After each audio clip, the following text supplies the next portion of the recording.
সুন্দর মাতাম হচ্ছে, আমার মনে হচ্ছে আমি কি একটা গড়াগড়ি দেই, কিন্তু আমার ওই যে মোটা পৈতেটা আমারে বাধা দিচ্ছে, এই তুই ব্রাহ্মণের ছেলে না, আর ওরা শূদ্র, ওদের পায়ের ধুলি তুই নিবি কেন? তখন আমি আমার বিবেকের কাছে জিজ্ঞেস করলাম, বিবেক বন্ধু তুমি আমাকে আজকে ঠিক বিচার করে রায় দাও, এই সুতোর দাম বেশি না ভক্তের চরণ ধুলির দাম বেশি? তুমি আমাকে তখন বিবেক বন্ধু আমাকে জবাব দিচ্ছে, অপারি জানো না ভাগবতে এই রাধারানীর চরণ ধুলি মাথায় নিয়েছিল কৃষ্ণ বনমালী।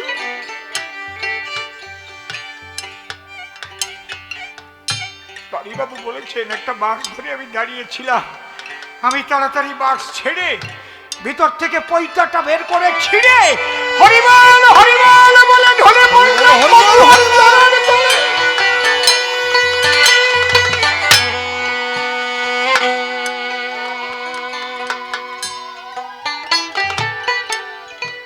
আপনি অনেক জায়গায় আঘাত করে অনেক রকমের প্রশ্ন করেছেন, উত্থাপন একটা কথা বললেন তাই আপনার মুখে শুনতে পাই যে যিনি দস্যু রত্নাকর ছিলেন তখন তিনি নারদ ব্রহ্মার কৃপা পেল, মরা মরা জপে বাল্মীকি হলো, 60,000 বছর করিয়া সাধন, তাই তো?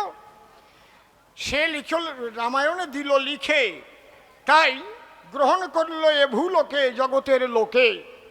আমা তাকায় তাকায় থাকেন আমার দিকে, আপনারা কেন আন কথা করেন আলাপন? কারণ আজকের যে কথা বলে যাচ্ছি আমি সভা তলে, কথাগুলো ভালো করে গিলি যদি হজম করতে পারে কোনো জন, অন্তর দিয়ে দেখেন ভেবে ভবিষ্যতে আপনার শরীরে ওটা ক্রিয়া হবে এবং বিশুদ্ধতায় পরিপূর্ণ হবে আপনার মন। ও আলোচনা করে যায় দস্যু রত্নাকর বাল্মীকি হয় সাধনার দ্বারায়, রামায়ণ সে করিল লিখন, সে একজন সাধারণ মানুষ নয়। আবার কৃষ্ণলীলা লিখে দেয় কৃষ্ণ দ্বৈপায়ন, বলে গেছে বেদব্যাস মহামানব ছিল, সে বলেছে সভাপাস। আবার কৃষ্ণদাস কবিরাজের কথাও করেছে বর্ণন। এরা কেউ তো, আর তারক গোসাই নাকি সাধারণ ছিল বসুধায়, সে একখানা হরিলীলামৃত লিখে দেয়, তাতেই মানতে হবে হরি ভগবান স্বয়ং ব্রহ্ম সনাতন। আচ্ছা আমার কাছে বলো দেখি তারক সরকারের এমন শক্তি ছিলটা কি? একটা দিল বই লিখি, তাই নিয়ে তুমি একেবারে আমেরিকায় করিলে গমন। তাহলে শোনো, এই ঘটনাটা আগে শোনো।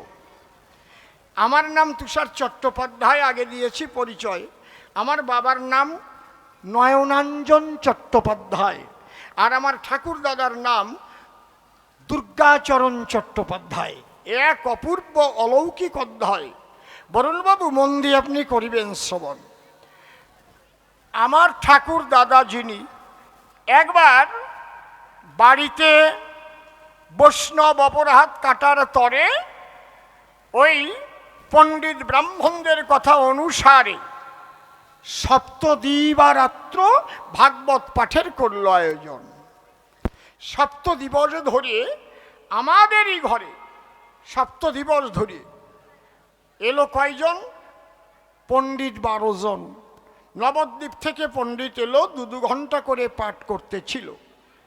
তাহলে আমাদেরই বাড়ির পাশেই বাড়ি ওই যে তারক মহাত্মন, সে কবিগান গেয়ে বেড়ায়। ভাগবত পাঠের কথা শুনে আনন্দ জাগলো মনে।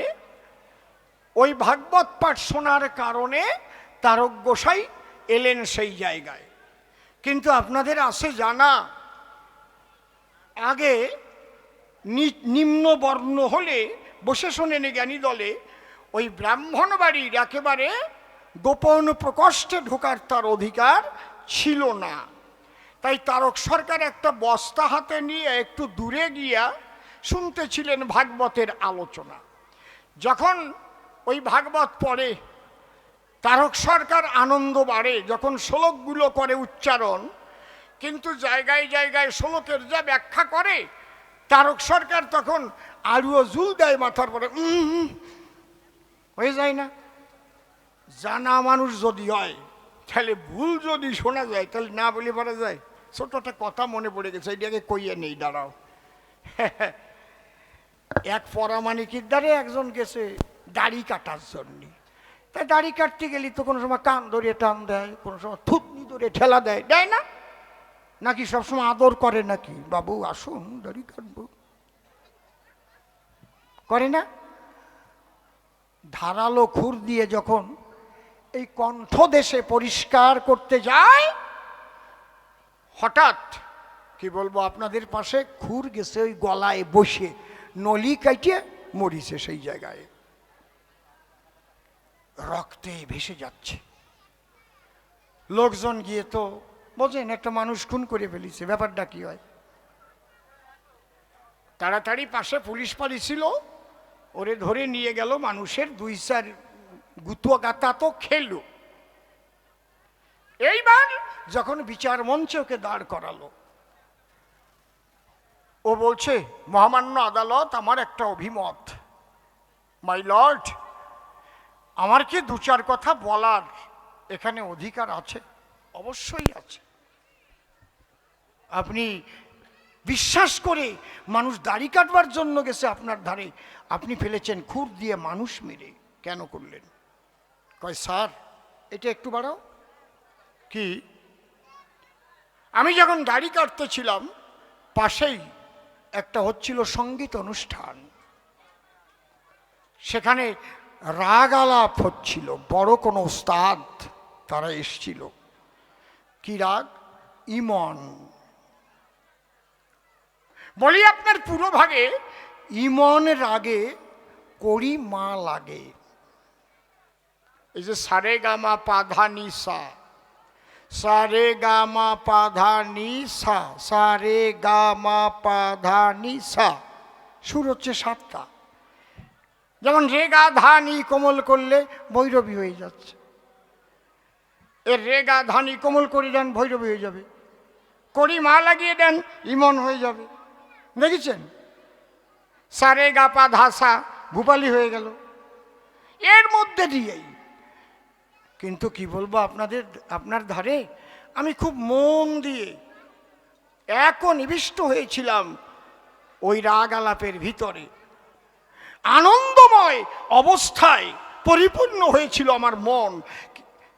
মাই লর্ড, বলি আপনার কাছে, যখন করিমার জায়গায় শুদ্ধ মা লাগিয়ে দিয়ে রাগটাকে নষ্ট করে ফেলেছে, তখন আমি ওই হাতেও চাপ পড়ে গেছে, খুর বসিয়ে খুন হয়ে গেছে। আমার দোষ না। হাকিম বলল, এই বিচার এভাবে হবে না। কোন কোন শিল্পী দিয়ে ওই জায়গায় অনুষ্ঠান হয়েছিল, সেই শিল্পী গিয়ে আবার আনতে হবে। ওই রাগ গাবে এবং দিল্লির থেকে ওদের চাইতে বড় শিল্পী এনে বিচারক বসাতে হবে। কারণ যে যেভাবে ভুল শিক্ষা করেছে, ওই জায়গায় যাইয়ে তার ভুল আসেই পড়বে পাশে। বুঝতে পারছেন কি বলছি? বাংলাদেশে আজকাল কিছু কিছু সরকার হয়েছে, আমার ক্যাসেট শুনে শিখিছে। বুঝতে পারছেন? আমি মাঝে মাঝে কই না, আসতে ওনার দলের সব কয়জন বাইরে চলে গেছে, ওই জায়গায় আমার আসতে ক আছে, কেউ নাই, আসতে এমনি এমনি আসতে হয়ে গেছে, মানে এইরকম মুখস্থই করেছে, একজনও আসরে নাই দলের লোক, কয় আসতে। এইরকম এটা কয় অভ্যাস যোগ, অভ্যাসে ন তু কৌন্তে ও বৈরাগে ন চগৃহ্যতে। বুঝতে পারছেন? এর কয় অভ্যাস হয়ে গেছে আর কি, এমন মুখস্থ করেছে। হাকিম সাহেব চিন্তা করে, তাই ওই শিল্পী যদি ওখানে ভুল করে থাকে, তাহলে ওর ভুল শিক্ষা হয়েছে, তাতে কোনো অসুবিধা নাই। এইবার যখন আবার করলো সেই সঙ্গীত অনুষ্ঠানের আয়োজন, আমি বলি সভা পাশে দিল্লি থেকে তখন আরো বড় ধরনের পণ্ডিত নিয়ে এসে তাদের বসার দিয়েছে আসন, বুঝেছেন? আর একটা কচি কলা গাছরে বানাইছে আর কি, দাড়ি কাটতেছে আর কি, উনি খুর দিয়া, তুমি করো দাড়ি কাটো, পুনর্নির্মাণ হচ্ছে আর কি, কচি কলার পুনর্নির্মাণ। ঠিক ওই লোক গাতি গাতি ওই জায়গায় যাইয়েই পরিমার জায়গা শুদ্ধ মা লাগাই দিছে। দিল্লি কয় যেই কইছে, ওই কলা, ওই যে কচি কলা কাটিয়ে গেছে। হাকিমও আছে সেখানে, বলছে বিচার শেষ, তুমি বেকসুর খালাস। বুঝতে পারছেন কি বলছি?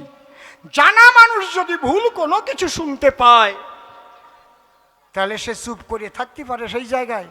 কি কি তুই কি কইস? কই মোটেও না,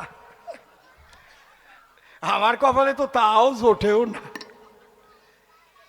এইবার কি হলো, আজকে কি একটু গরম বেশি পড়লো নাকি?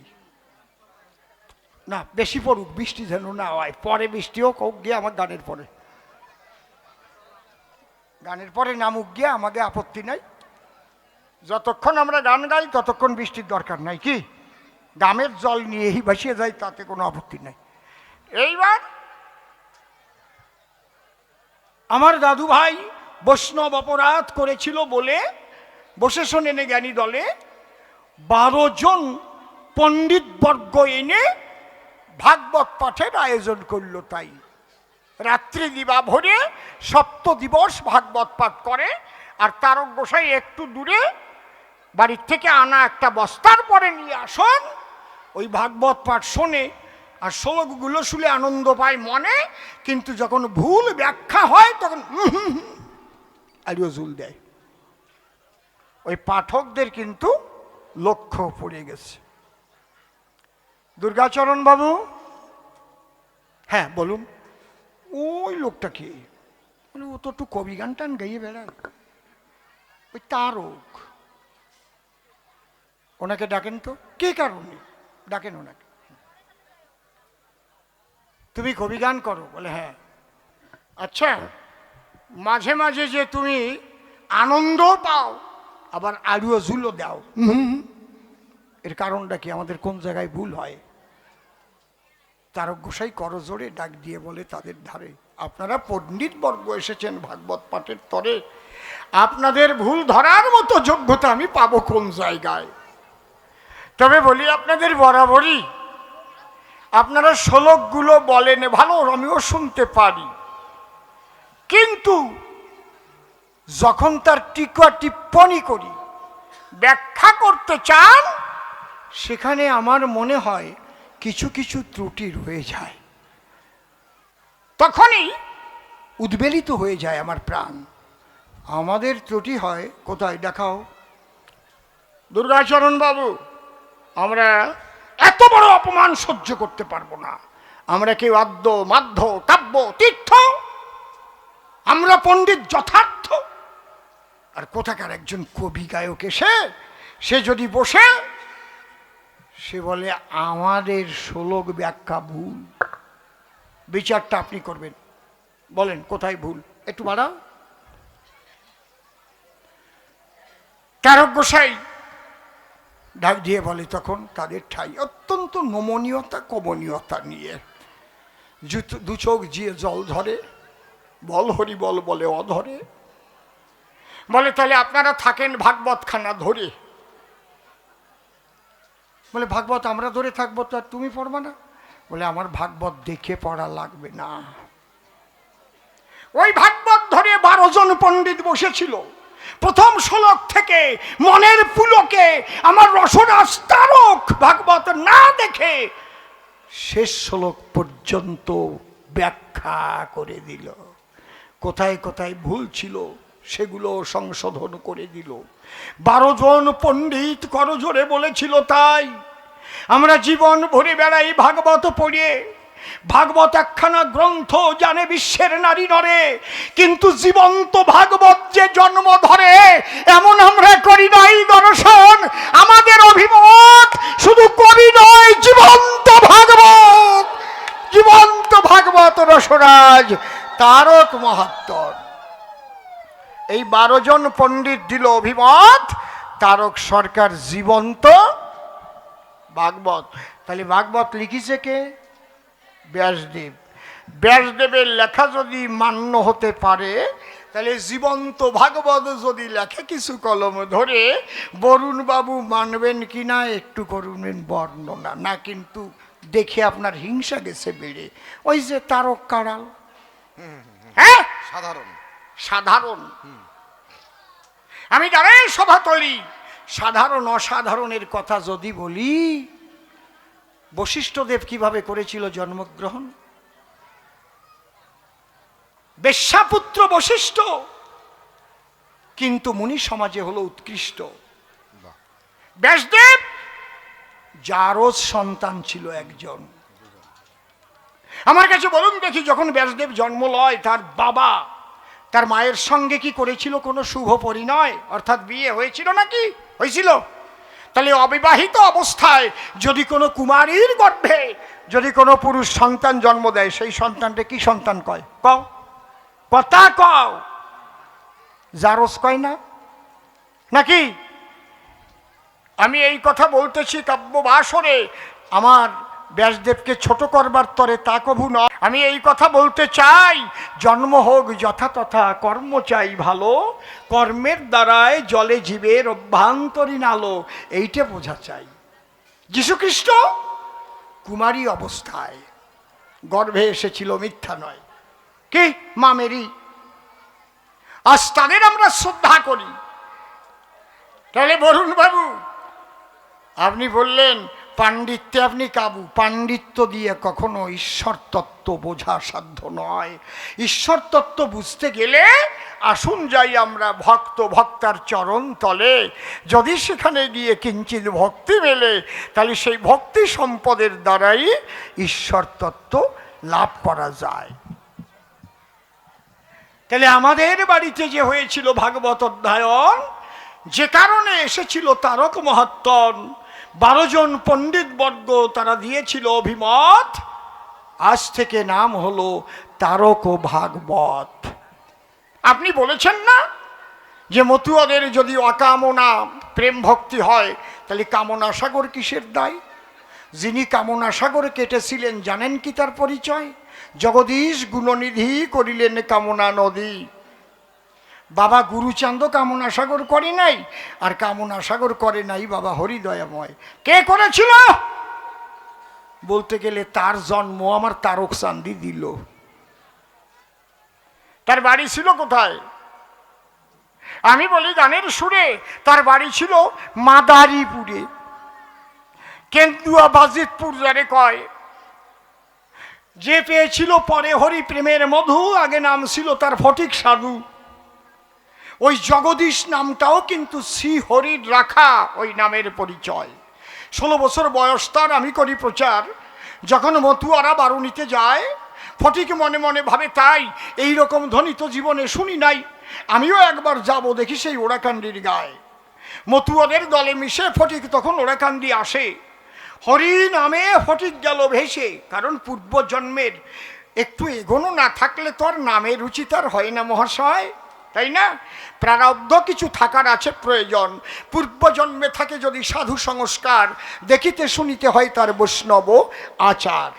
ফটিক যখন বারুণীতে গেল, বারুণীতে গিয়ে ওই মাতাম খোলায় মাতাম দিচ্ছিল। মাতাম দিতে দিতে ফটিক বাহ্যজ্ঞান শূন্য হয়ে যায়। কিন্তু কি ভাবনা ভেবে ভেবে বাহ্যজ্ঞান শূন্য হয়েছিল ভবে, এইটা আগে একটু বলার বিষয়।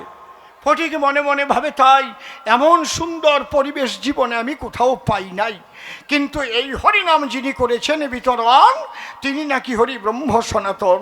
হায় রে হায়, আমার মানব জীবনে বৃথা যায়, আমি সেই হরিকে কি কোনোদিন করতে পারবো না দর্শন? ওই হরি বল বলে আর মনে গেছে হরিচাঁদের চরণ তলে। এই হরি ভাবনা ভাবিতে ভাবিতে দিলে যখন ওই ফটিকের বহির জ্ঞান যখন বন্ধ হয়ে যায়, তখন অন্তর্শুদ্ধিতে গেল। ফটিক সেখানে পড়িয়েছিল। এমন সময় স্বয়ং হরি এসে হাত দেয়। কি বলবো আপনাদের ধারে, ডাক দিল জগদীশ বলিয়ে তারে। জগদীশ উঠে টাকা তো এবারে, দেখ তো তুই ডাকিস যারা ছায়, মেলে দেখ দুটো আখি, আমি সেই নাকি। ওই জগদীশ এক পলক তাকায়ে দেখতে পায়, হায় হায় ওরে, যে রূপে মগ্ন হলো আমার মন, এই তো সেই হরি পরশমণি পরম ধন। হরি বল হরি বল। ওই এক পলক মাত্র করিল দর্শন, জগদীশ দেখে তাই আর হরিচাঁদ নাই। এই সময় হলো গুরুচাঁদের আগমন। তখন জগদীশ কান্না করে। গুরুচাঁদ তাকে ধরে, তারক গোসাই ওড়াকান দিতেছিল তখন। গুরুচাঁদ ডাক দিয়ে কয়, অতারক কি? এই ছেলেটারে দিলাম তোমার আশ্রয়, তুমি এরে নিয়ে যাও। যাও। বসে শোনেন জ্ঞানী দল সেই ফটিক অর্থাৎ জগদীশ তাকে তারক গোসাইয়ের হাতে দিল।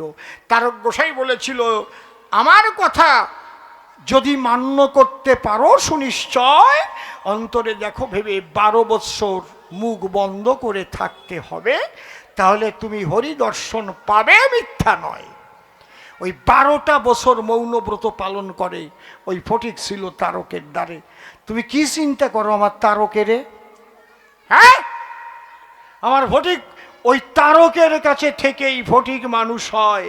বসে শোনেন জ্ঞানী দল, অবশেষে তারকের আদেশে ওই ফটিক ওরাখান দিয়ে এসে তখন গুরু চাঁদের নিল আশ্রয়। কি কাজ? ওই বাড়িঘর পরিষ্কার করার কাজ। কিন্তু হরিচাঁদ ঠাকুর যখন চলে গিয়েছিল, যাবার পরে মাঝে মাঝে ওই গভীর রাত্রিতে হরি ঠাকুর আসতো গুরুচাঁদের ধারে। বাপ বেটা দুজন এক খাটের পরে হতো আলাপন। দেহ ধরে তখন হরিচাঁদ নাই। জগদীশ থাকে কোন জায়গায়? গুরুচাঁদের ঘরের দরজায়। রাত্রি আর কোনো জায়গা শয় না। গুরুচাঁদ দরজা দিয়ে শয়, আর যে জায়গাতে বের হয় প্রথম পাউডার যে জায়গা ফেলায় ওই জায়গা মাথা দিয়ে জগদীশ রাত কাটায়। কিন্তু চুপ চুপ করে শুনতে পারে একা গুরুচাঁদ খাটের পরে, কিন্তু মাঝে মাঝে কার সঙ্গে যেন কথাবার্তা শোনা যায়। জগদীশ মনে মনে ভাবলো, তাই এই গুরু রহস্য আমার ভেদ করা চাই। অন্তরে আবার আছে, ভাবো আজকে আমি ওই খাটের তলায় গিয়ে চুপ করে পলায় থাকবো, দেখি কে আসে। ওই খাটের তলায় জগদীশ লুকাইছিল। তখন রাত্রিবেলায় বাবা হরিচাঁদ ডেকে কয়, গুরুচাঁদ, কি? আমার তো যাবার ইচ্ছা হয়, কিন্তু তোর খাটের তলায় যে চোর শুয়ে রয়। কোন চোর? ও বাবা, ও তো অন্য কোনো চুরি করতে আসে না এই জায়গায়। বাবা তুমি এসো, আজকে বসো, তোমার জগদীশকে তুমি করুণার ঝর্ণা ধারায় স্নাত করো, তোমার চরণে আমার অভিপ্রায়। হরি ঠাকুর তখন নেমে এলো, জগদীশকে হাত ধরে টেনে উপরে তুলল। হরিচাঁদ গুরুচাঁদ জগদীশের মধুর মিলন হলো। বরুণ বাবু শোনেন, ওই যে জগদীশ পাগল হলো, জগদীশের ভিতরে একটা আকাঙ্ক্ষা জাগলো, কি? কেন্দ্রীয় বাজিতপুরে 12 মিলাবে। গুরুচাঁদ করে মানা, জগদীশ বাধাটা মিলাতে যাইয়ে না, 12 একটাই থাক। তা তুমি একটা জিনিস করিয়ে থুয়ে যাও, ওর মধ্যে দিয়ে তুমি বাইচে থাকবা।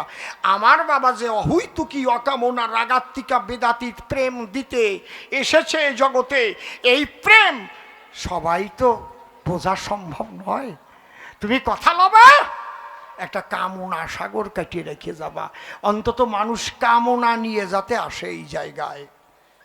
কয় তাতে কি হবে? কয় চৈতন্য চরিতামৃত পড়ো নাই? কাম লাগি কৃষ্ণ ভজে পায় কৃষ্ণ রসে, কাম ছাড়ি দাস হইতে হয় অভিলাষে। এই মায়া ফাঁসে বন্দি যারা, যে কোনো একটা কামনা পূর্ণ করতে চায় তারা। কারো ছেলের চাকরি হয় না, তার ভিতরে জাগে কামনা। দেখো না, গিয়ে তখন ওই কোনো জায়গায় যদি কীর্তন হয়, সেখানে গিয়ে কামনা করে, যদি আমার ছেলের চাকরি হয়, মনে আছে ভাবো আমি আগামী বছর 10,000 টাকা দেব। আছে না? বলে হ্যাঁ। কারণ সন্তানাদি হয় না, মোটে পড়িয়ে গেছে, সংকটে কত ব্যথা চিত্ত বটে, সেও গিয়ে ভক্তের নিকটে গোবিন্দের নিকটে কান্নাকাটি করে কামনা করে আর সুনিশ্চয়। তাই ধরো আমার কথা, ধরো তুমি একটা কামনা সাগর তৈরি করো, ওই কামনা সাগরে স্নান করলে যাতে মানুষের মনস্কামনা পূর্ণ হয়। এই গুরুচাঁদের আদেশ মতে জগদীশ গোসাই এক রাত্রিতে কোদাল হাতে, এক রাত্রিতে, কামনা সাগর 2-3 দিন লাগে নাই, 1 মাসও লাগে নাই কাটিতে, এক রাত্রিতে জগদীশ গোসাই ওই কামনা সাগর করেছিল খনন, এক রাত্রিতে। তাহলে তারক গোসাইয়ের কাছে কোন শক্তি পেল? যে শক্তির দ্বারায় হরি গুরুচাঁদের দর্শন হলো, যে শক্তির দ্বারায় এক রাত্রিতে কামনা সাগর তৈরি করল। গুরুচাঁদ ডেকে কয়, এই কামনা সাগরে স্নান করে যদি জীবের কামনা পূর্ণ হয়, হয়তো কামনা করবে আমার একটা সন্তান যদি হয় তাহলে আমি 7 দলের মহোৎসব দেব।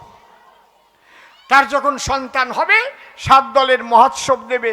মতুয়ারা হরিনাম করতে করতে যাবে, মাতাম দেবে, ধুলায় গড়াবে, প্রেমাপ্লুত হবে, আর ওই ধুলি উড়ে তার বাড়িতে সব জায়গায় পড়বে।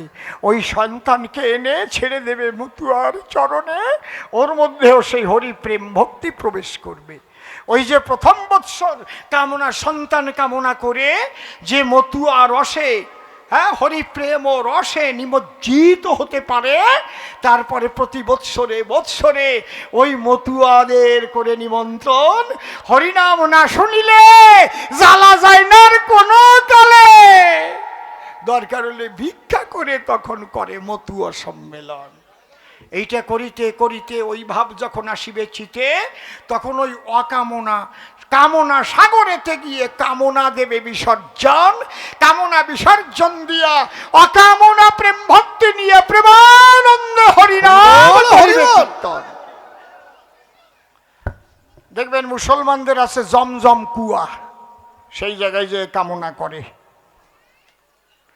ওই যে দক্ষিণেশ্বরে মা কালীর দ্বারে ডালা দেয়, দেয় না, কামনা করে।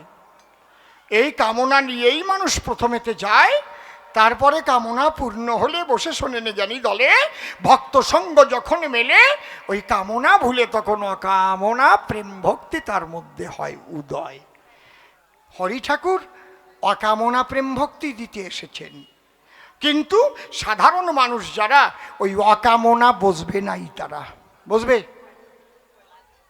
কয়জন বুঝবে? সেই বুঝবে যার অকামনা প্রেম ভক্তি সম্পন্ন মহামানবের করুণা হবে, সে বুঝবে, তাছাড়া বুঝবে না। চুপ করে থাকেন সবে, আর একখানা গানের ছন্দে গাইতে হবে।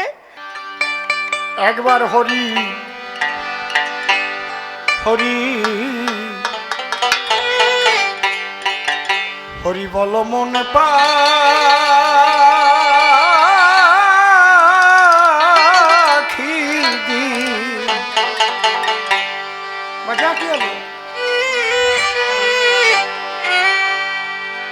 দিন বয়ে যায় একবার হরি বলো মনে পাখি বয়ে যায়।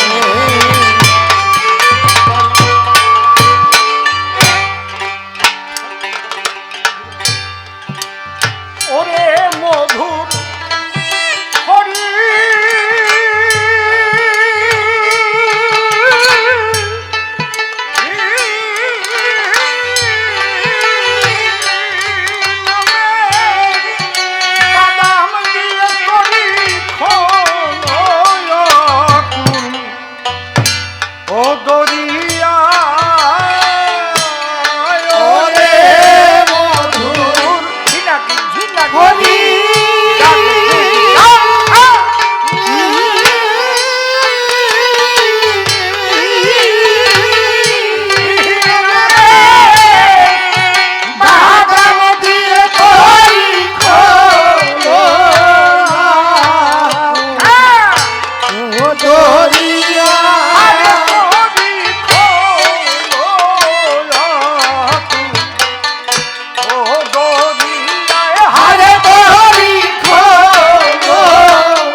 একটা মারাত্মক প্রশ্ন করেছি, তুমি কেন ব্রাহ্মণ হয়ে পৈতা নাও? বরুণ বাবু দেখুন, এই পৈতাটা হচ্ছে অহংকারের একটা কেন্দ্র। যদি হরি প্রেম, কৃষ্ণ প্রেম কাউকে লাভ করতে হয়, আমার অশ্বিনী কর্তা তিনি গানে লিখেছেন, মান অপমান সমান যার, তার মতো আর মানিক।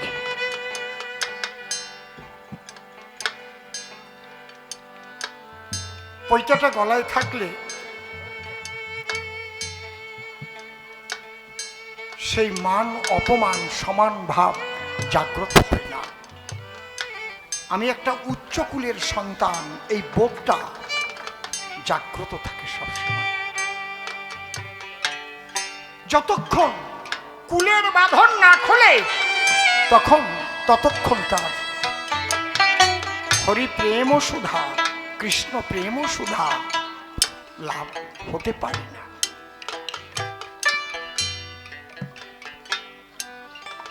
বরুণ বাবু, আপনি কি পারবেন?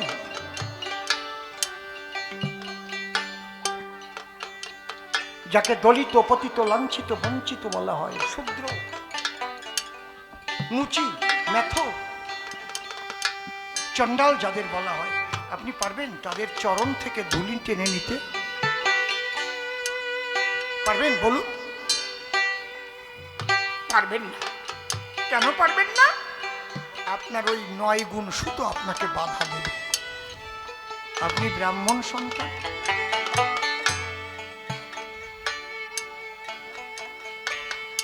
পারবেন না। কিন্তু যদি আপনার কখনো ভেতরে ওই প্রেম জাগ্রত হয়, আপনার ওই বোধ থাকবে না যে আপনি কোন কুলের, আপনি ব্রাহ্মণ, চণ্ডাল, সবার চরণ ধুলি তখন আপনি নিতে পারবেন।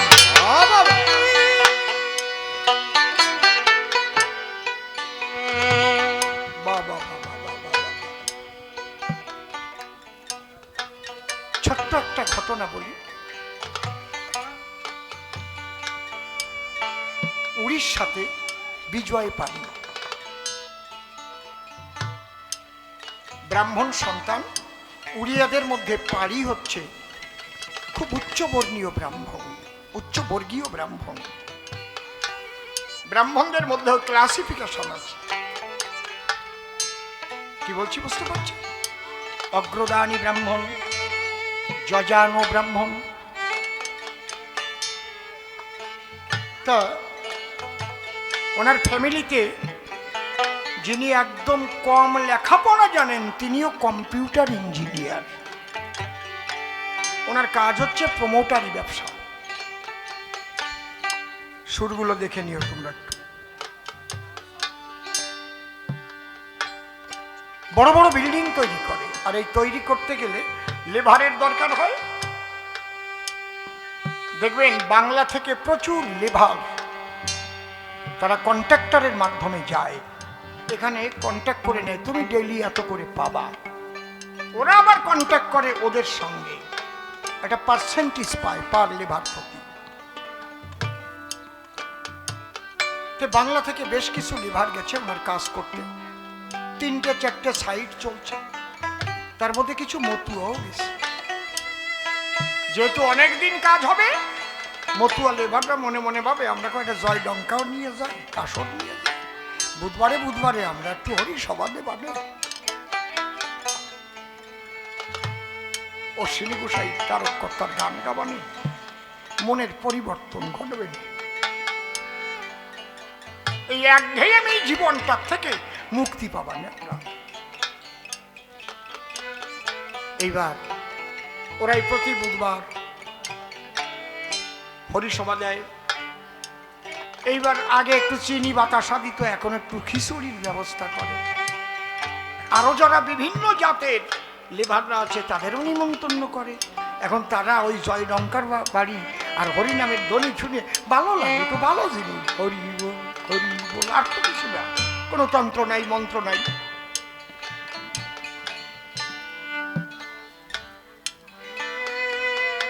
ওইটার দিক লক্ষ্য গেছে বিজয় পাড়ির। ব্যাপার কি? তারা এরা একদিন ওই বুধবারে ওকে হরি সবাই বিজয় পারি হাজির। এই যে তোমরা এই যে করো, এটা কি মত? বলে বাবা হরিচন্দ্রের মত, এই হরিনাম। বলে হ্যাঁ। এই যে সবাই নিয়ে যে বসে তোমরা খিচুড়ি রান্না করে একসঙ্গে খাওয়া দাওয়া করতেছো, তোমাদের মধ্যে কোনো জাতের বিচার নাই? বলে না, 36 জাত একসাথে মিলাইয়েছিলেন আমার হরি জগতে পিতে।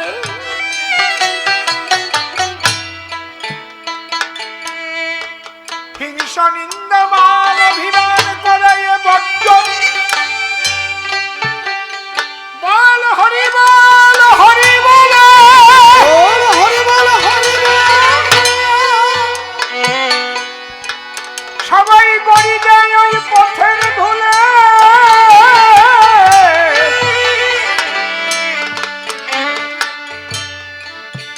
তাতে পরিশুদ্ধতায় ভরে ওঠে মন।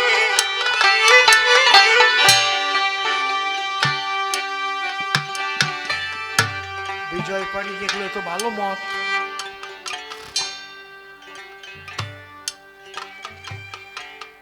এই বিজয় পাড়ির যখন 9 বছর বয়স ছিল, উড়িষ্যায় আগে খুব খরা হতো, কালাহান্ডিতে কত মানুষ মারা যেত না খেয়ে খেয়ে। তো ওনাদের বাড়িতে খুব বর্ধিষ্ণু পরিবার, তো বড় পাত কুয়া ছিল, তাতে জল শুকাতো না। একবার যাদের হরিজন কয় তারা পড়ে জলের সমস্যায়, তখন ওই বাড়ি বা বাড়ির বাইরে থেকে অনেক কাকুতি মিনতি করেছিল, বাবু আপনাদের কুয়োর থেকে আমাদের একটু জল নিতে দেন, আমরা জল না পেয়ে অশুদ্ধ জল খেয়ে আমাদের কঠিন ব্যাধিতে আক্রান্ত হচ্ছে, কিন্তু জল দেয়নি। তখন ওই পারি 9 বছরের ছেলে বলেছিল ওর মাকে, আমা কি হয় জল দিলে? ওরাও তো মানুষ, আমরাও তো মানুষ, আমাদের এই কুয়োর জল কি কমবে নাকি? যাও না। হ্যাঁ বুঝিস না, আমরা ব্রাহ্মণ আর ওরা হরিজন, ছোট জাত। মানে মা মনে হয় এই কাজটা ভালো হচ্ছে না। সূর্যের আলো জল বাতাস এটা ঈশ্বরেরই দান। যে জল দিলে মানুষের বেঁচে যাবে প্রাণ। মা কেন দেবে না? এই যে তর্ক করেছিল তখন অভিশাপ করেছিল, শোন তোরে আমি অভিশাপ করি, তুই মরে গেলে যেন তোর পারলৌকিক ক্রিয়া কোনো ব্রাহ্মণে না করে। ওই অভিশাপের কথা মনে আছে। তারপরে বড় হলে বৈষ্ণব মতে দীক্ষা নিয়েছিল স্কন থেকে, ওই পারিবাবে। কিন্তু সেখানেও গিয়ে দেখলো সবার সমান অধিকার পাওয়া যাচ্ছে না। এটা ছুঁয়ো না, এটা ধরো না, এখানে এসো না, ওই মনের ব্যথা নিয়ে চলছিল। আর এদের যখন দেখলো এদের মধ্যে কোনো অহংকার নাই, কোনো হিংসা নাই, জাতাজাতি নাই, এসো আমরা একসাথে বসে প্রসাদ খাওয়া। বলে একটা কাজ করতে পারবা, আগামী বুধবারটা আমারে দেবা। কি করবেন? এই বাঙালি কলোনিতে ভিলেজে তোমাদের মতুয়া আরো আছে? বলে আছে। তাদের নিমন্ত্রণ করো, সকাল থেকে তোমাদের কাজ করতে হবে না, ওদিন এমনি বেতন দেব, আমি প্যান্ডেল করে দেব, আর রান্না চলবে আর খাওয়া চলবে, আর শুধু ওই হরিনাম হবে শুধু। বলে তো খুব ভালো কথা, পারিবাবুর ব্যবস্থা করে দিই। ভিলেজ থেকে মতুয়াদের দল আসতে লাগলো, অশ্বিনীকর্তার গান হয়, মাতাম দেয়, মাতাম চলছে, গান চলছে, আর এদিকে রান্না হচ্ছে, সেবা চলছে। পারিবাবু নিজে বলেছে, বলছে বেলা যখন ঢলিয়ে গেছে, পাটে বসার একটু আগে আগে এত সুন্দর মাতাম হচ্ছে, আমার মনে হচ্ছে আমি কি একটা গড়াগড়ি দেই, কিন্তু আমার ওই যে মোটা পৈতেটা আমারে বাধা দিচ্ছে, এই তুই ব্রাহ্মণের ছেলে না, আর ওরা শূদ্র, ওদের পায়ের ধুলি তুই নিবি কেন? তখন আমি আমার বিবেকের কাছে জিজ্ঞেস করলাম, বিবেক বন্ধু, তুমি আমাকে আজকে ঠিক বিচার করে রায় দাও, এই সুতোর দাম বেশি না ভক্তের চরণ ধুলির দাম বেশি? তুমি আমাকে জবাব দাও। তখন বিবেক বন্ধু আমাকে জবাব দিচ্ছে, অপারি জানো না ভাগবতে এই রাধারানীর চরণ ধুলি মাথায় নিয়েছিল কৃষ্ণ বনমালী।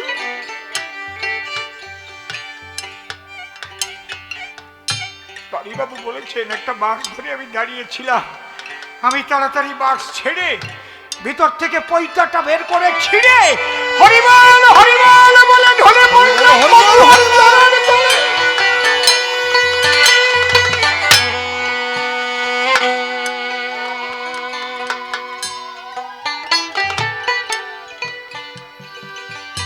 সে যে কি পরমানন্দ। এই খবর যখন ব্রাহ্মণ সমাজে পৌঁছালো, আমাকে সমাজচ্যুত করে দিল, আমার বাবা আমাকে ত্যায্য পুত্র করে দিল, আর ও যেন বাড়ি না ঢোকে। আমি ওই মতুয়াদের বললাম, তোমাদের গলায় কালো কালো কিসের মালা? আশির মালা। কে দেয়? বলে এটা শান্তি মা প্রথম দিয়েছিল, যারা ঠাকুরের বাণী পালন করে চলত শান্তি মা তাদের গলায় মালা দিত। বলে তাহলে শান্তি মা যেদিন নেবে পারিস দেবে, সেই দিন পারি মালা নেবে। ওই বস্তা পেতে পটারু নদীর কূলে বসে গেল। এই মতুয়ারা নিয়ে নিয়ে খাবার দিতে লাগলো। 14টা বছর ওই নদীর পাড়ে বসেছিল। কি নাম তার? বিজয় বাড়ি। 14টা বছর পরে একদিন ব্রহ্ম মুহূর্তে অতি ভোরে ভোরে মা শান্তি দেবী এক হাতে খাদ্যের থালা ধরে আর এক হাতে মালা নিয়ে বাড়ির কাছে হইল উদয়। হরিবল হরিবল।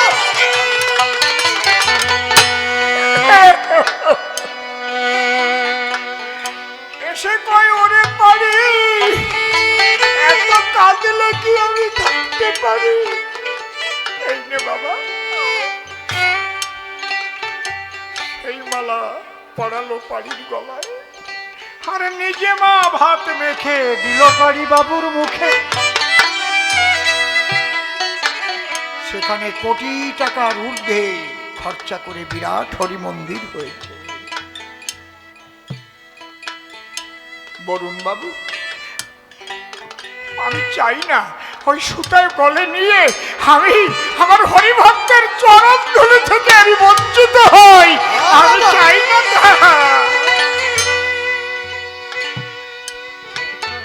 এই জন্যে আমি আর ওই পরীক্ষা ধারণ করিনি।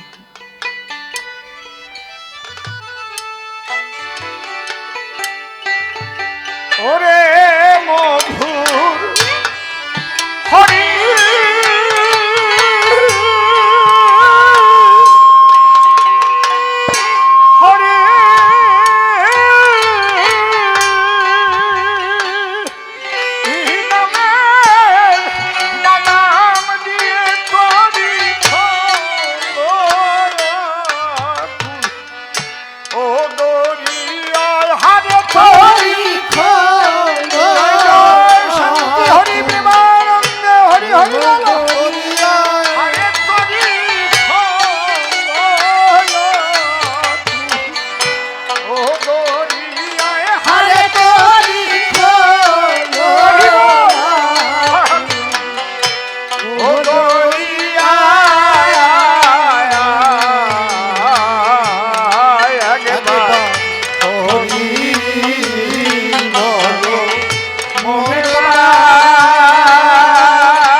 মহানন্দ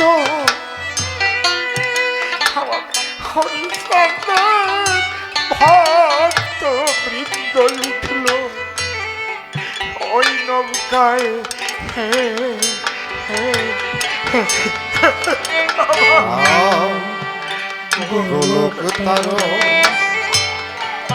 মহানন্দ হরি চাঁদের ভক্ত বৃন্দ উঠল ওই নৌকায়।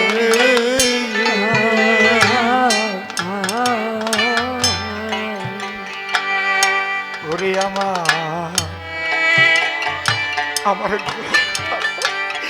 কারণ মহানন্দ হরিচন্দ্রের ভক্তবৃন্দ উঠল ওই নৌকায়।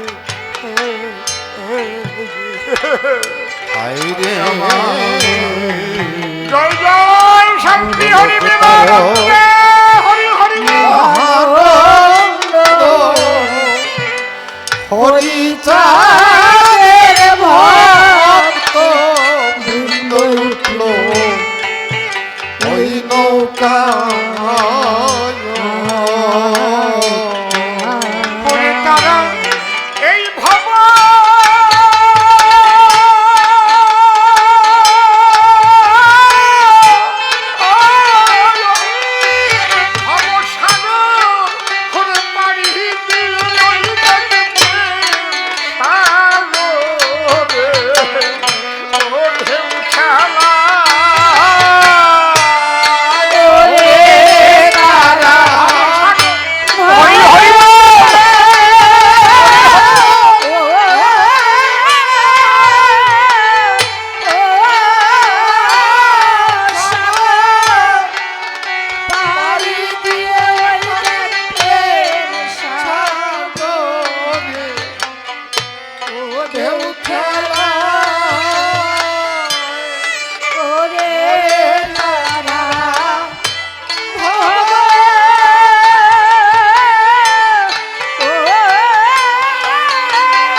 জয় হরিচাঁদ গুরুচাঁদ তারকচাঁদ হীরামোহন অশ্বিনী গোপাল চাঁদ এবার হরি হরি বলো বয়ে যায় ওরে একবার হরি বলো মনে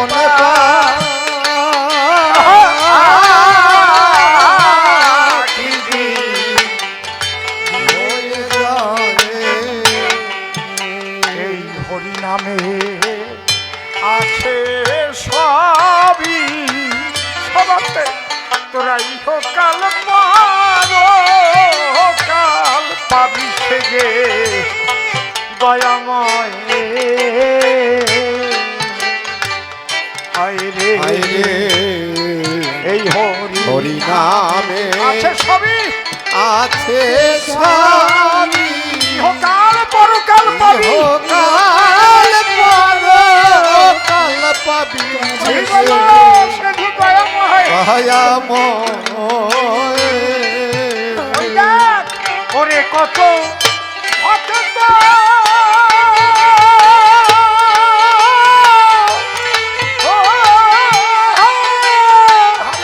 ও গেল মুক্ত হয়ে অধম তুই তারা সাহায় ওরে কত জয় জয় ভক্তের আনন্দ হরি হরি বল।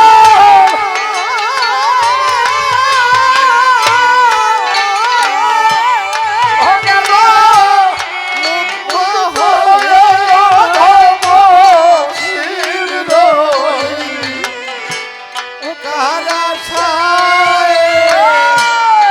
ওরে কত ভক্ত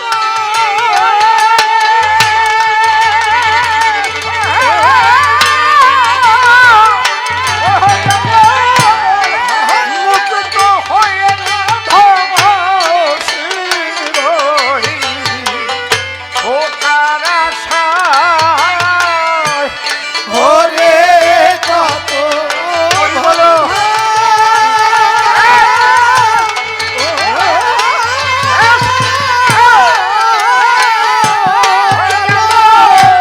মুক্ত হয়ে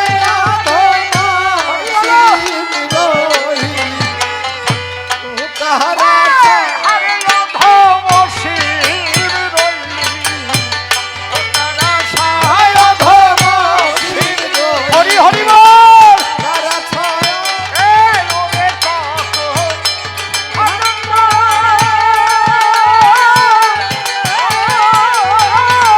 ও গেল মুক্ত হয়ে অধম শির রইলি তারা সায় ওরে কত ভক্ত গেল মুক্ত হয়ে অনামতি রইলি কারা ছায়া অধম শির রইলি তারা সায় অধম অনামতি রইলি কারা ছায়া অনামতি রইলি কারা ছায়া অনামতি রইলি কারা ছায়া একবার হরি বলো মনে পাখি বয়ে যায় একবার হরি হরি বলো মনে পাখি বলো।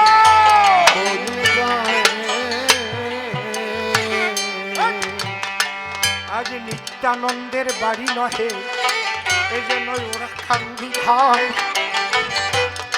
আজ চোখের জলে করিতেছে সবাই মধুর হরিনাম হরি ধ্যান হরি জ্ঞান হরি প্রেম কথা সকল ভক্ত বৃন্দের ওই হৃদয়ে আজ গাথা এই শুভ দিনে শুভক্ষণে করো তোমরা উলুধ্বনি একবার শঙ্খ ধ্বনি তোমার মুখে পরাণ ভরে শুনি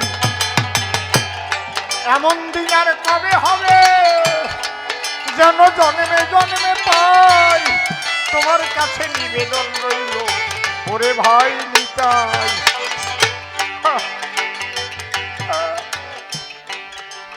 হরি বল, হরি বল। বলতে গেলে ভাষা থাকে না, শব্দ হয়ে যায় শেষ, জীবনে খুব কমই আসে এমন মধুর পথে। মাতা পিতার আশীর্বাদে এমন সুসন্তান জন্ম নিল, ওরে যার দ্বারায় হরি কথা এই জগতে প্রচারিল। একবার সেই মাতা পিতার উদ্দেশ্যে সবাই করুলধ্বনি বল হরি বল হরি। তাদের কৃপায় আমরা পেয়েছি এই নিতাই গুণমণি।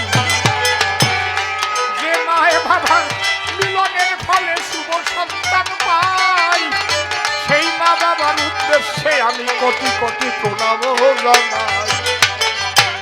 তোমরা দুহাত ভরে আশীর্বাদ করো, তোমাদের সাধনার সন্তান দেশ বিদেশে হরি কথা প্রচার সমাধান। হে ঠাকুর সঙ্গে থেকো, হৃদয়ে করো বাস, যেন আমার তারকের কথা সে করে যায় প্রকাশ। হরি ভক্তের মনে জাগাবে সেই ভক্ত সুধা ভক্তি সুধা, যা হতে মিলবে হরি ভক্তের প্রাণের ক্ষুধা। যেমন গৌর যুগে গৌরের ভাই নিত্যানন্দ এলো, আজ নিতাই হয়ে হরি নামকে প্রচারিয়ে গেল। আজ সেখানে এসে আমরা পেয়েছি আনন্দ, হরি নামে মাতোয়ারা আজ যত ভক্তবৃন্দ, সবাই উলুধ্বনি হরিধ্বনি বল হরি বল হরি বল আরো বারংবার। আজ এখানে মিলেছে এক আনন্দের বাজার। মাতা পিতা পূর্বপুরুষ তাদের আশীর্বাদ, তাইতে পূর্ণ হলো নিতাইয়ের মনের সাথ। যেখানে হয় হরি নাম সংকীর্তন, সেই তো ওরা কান্দি আমার ওই মধুর বৃন্দাবন। হরি বলো হরি বলো। তাই বরুণ বাবু মনে রাখবে, জ্ঞানের মধ্যে গেলে তবেই তো জীবের ভাগ্যে হরি প্রেম মিলে। তাই জ্ঞান জগৎ ছেড়ে দিয়া প্রেম জগতের ভক্ত সঙ্গে প্রেম তরঙ্গে হরি গুণ গাব। যে কারণে পইতা ফেলেছি হরি কথা কই, শুধু খুঁজি মনের মানুষ আমি পাবো কই। চোখ দেখিয়ে চিনতে পারি হরি জল, আমি জানি এই তো ভক্তের সাধনারই ফল। বললে কৃষ্ণ নামে পাপ যায়, হরি নামে যাবে না কেন? তুমি বুঝতে পারো নাই বলে প্রশ্ন করেছ আমার সন্নিধান। পাপ তো অনেক নিচের জিনিস, আমরা প্রেম সুধা চাই। যে প্রেম পেলে পাপ পুণ্যের কোনো দরকার নাই। বতুয়ানা পাপ বপুরের কথা পুণ্যই না চায়, তারা প্রেম সাধনে হরি বল বলে ভাসিয়া বেড়ায়। কিসের পাপ আর কিসের পুণ্য, যে প্রেম সাগরে ডুব দিল, পাপ পুণ্যের বাঁধনে কেটে সে আনন্দে চলে গেল। পাপ পুণ্য স্বর্গ নরক এটা অনেক নিচের কথা, শুনে রাখো বরুণ বাবু, শুনে লাগে ব্যথা। একটা কথা মনে পড়ে আমার, বলি তোমার ধারে। জগৎবন্ধু সুন্দরের এক ভক্ত ছিল কলকাতা শহরে, অতুল চম্পটি নামটা, হরি বলা বলে ডাকে। জগৎবন্ধুর সেবা করতে তারই সঙ্গে থাকে।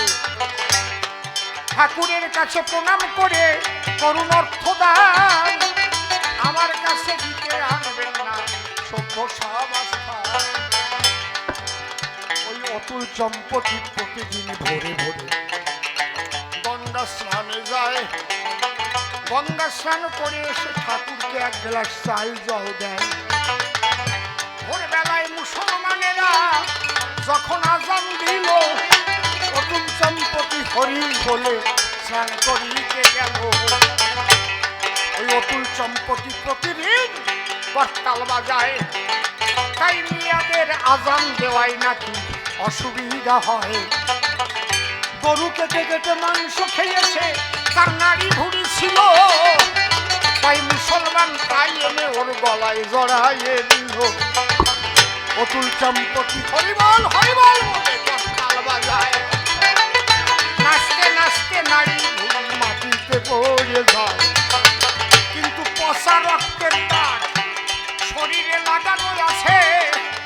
ওই অবস্থায় গিয়ে যখন চাল জল দিতে গেছে, এক ভক্ত ডেকে বলে, এই অতুল, তোরে তোরি মানা, তোর এই পাপ দেহ নিয়ে তুই চাল জল দিলি না।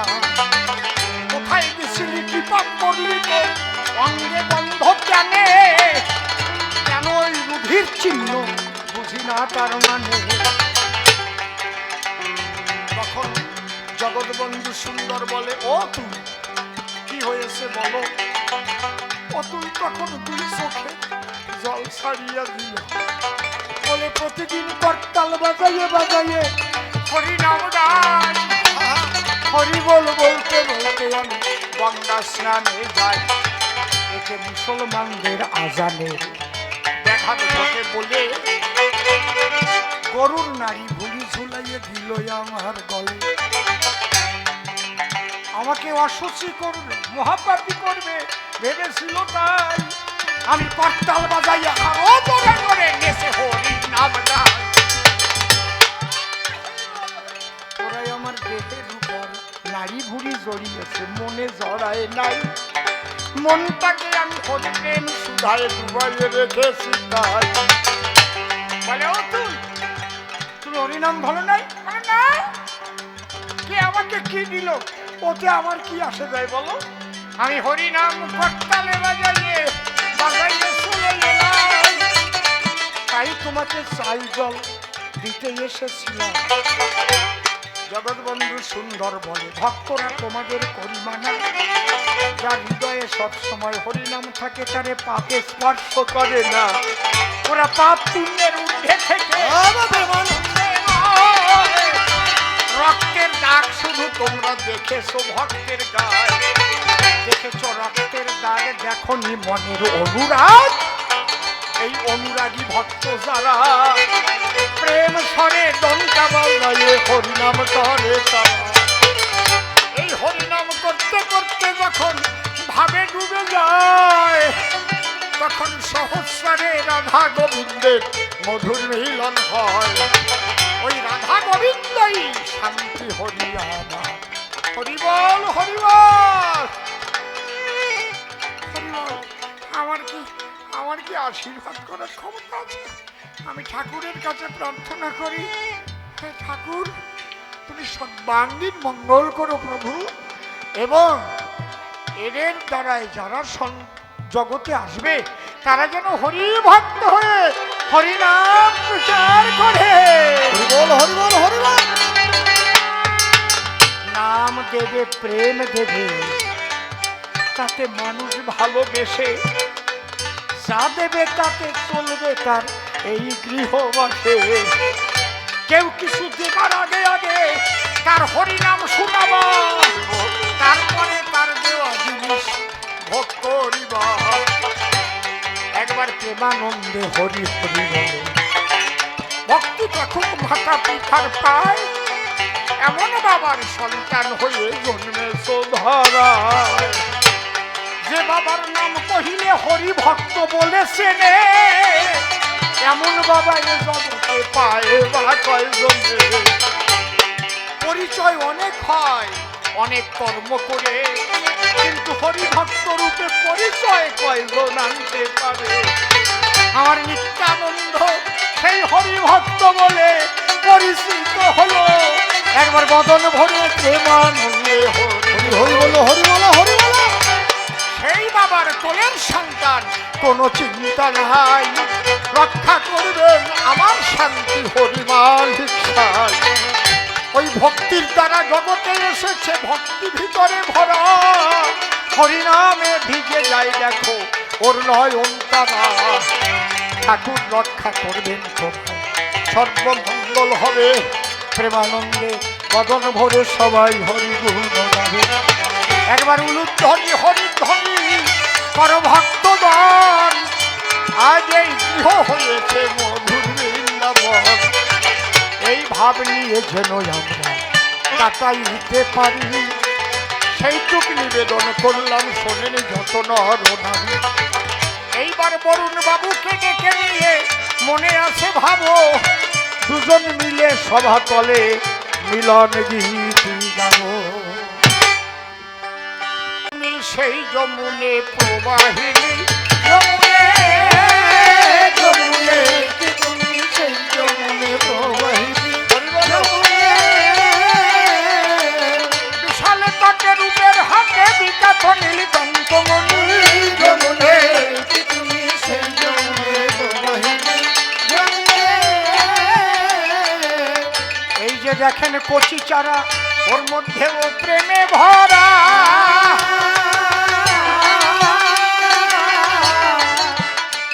আরে ভক্ত ভাই জগতে প্রেমে তনু যারা যারা। বরুণ বাবুর কেমন ধরা শুনতে চাই, তাই এখনই যমুনে সেই যমুনে মিলনের আগে আগে অনেকের একটু বাসনা জাগে,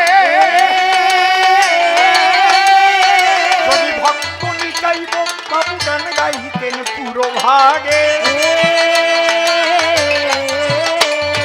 সবার মনে ভালো লাগে গুনগুনানি আমি শুনি, যমুনে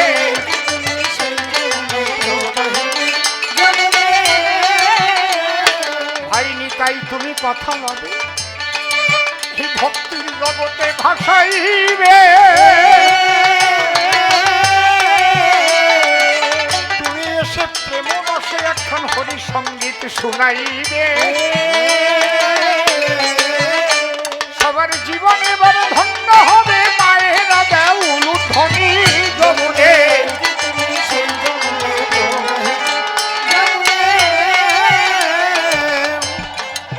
এই তো তখন ভক্তের বেশ, মান অপমান সুখ দুঃখ ক্লেশ